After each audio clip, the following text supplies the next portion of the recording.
Hi, my name is Bryant, and being in English 101, we had to do an authenography project.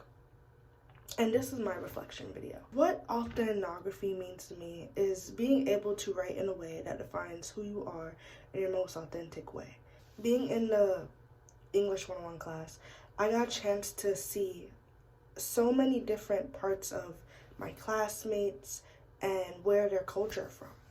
And in this reflection video, I'm going to be talking about Eleham Musah and her authenography presentation.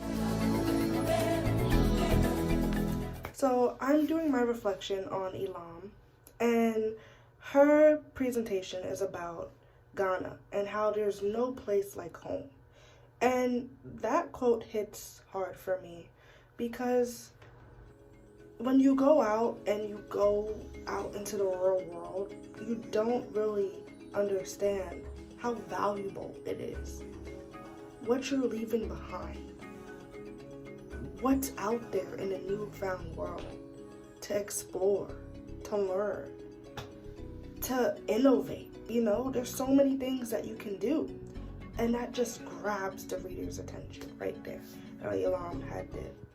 So Eleham was born in Ghana, and she moved to the United States when she was 11 years old. You know, as a young child, she loved the things that were close to her, which was her family, friends, and culture. And having to leave that behind was very, very sad. You know, in her presentation, she talks a lot about the personal experiences that she had with her aunt. You know, for example, it states she was taken to the market by her aunt, and she was so fascinated by the different sounds and smells, by the sellers and buyers, and they had to negotiate prices of items because the sellers had to argue about the quality of an item. Just right there. That's amazing. You know, like being in a different place, in a different culture, like Ghana, you don't understand that they have a job to do at the end of the day.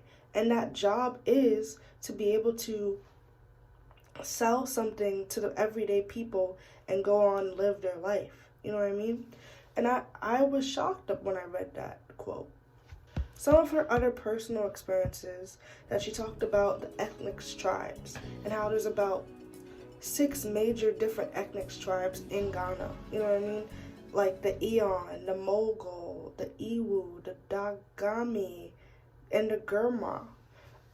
These ethnic groups are subdivided into smaller ones, and they have their own unique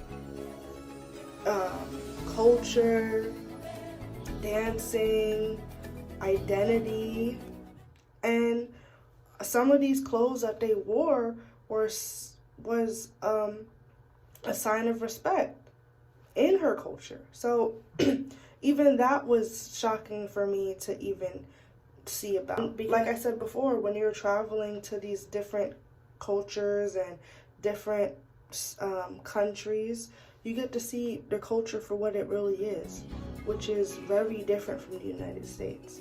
And it's only a culture that can be experienced within their country. So she even interviewed her friend and what it was like living in Ghana. And her friend said it was such an experience for her that she remembers hanging out with her friends and playing around the neighborhood. And she wishes that she was currently living there because, again, all they had to do was just be themselves in the hometown that they were living there. But they come over to America to get better services and better help and treatment that they need here. I feel like she's learned so much about her identity and how it impacted her living in Ghana. And now she's this newfound person because she's in the United States. And how she's able to have that aspect of being Ghana and also have that aspect of being American and combine those two. You know, at the end of the day, it's all about how we can combine our past with each other and making sure that we still know who we are as a person. You know, to conclude the end of this video, I feel like I learned a lot about Eleham. I can relate to her on a certain extent, mostly because you're scared. Sometimes these incidents where you have to move, you're scared, you don't know nobody, you don't know what anything is going to be like, but you just have to trust in God and also believe in yourself. And knowing is half the battle. Knowing is half the battle. Because she probably didn't know how America was going to be when she first came. But now that she's here, she's learned so much, and it's had an impact on her identity as a whole.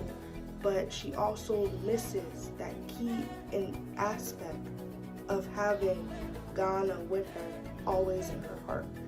And that was very deep for me.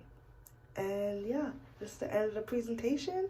I hope you enjoyed the reflection essay, and I hope you have a good day. Bye.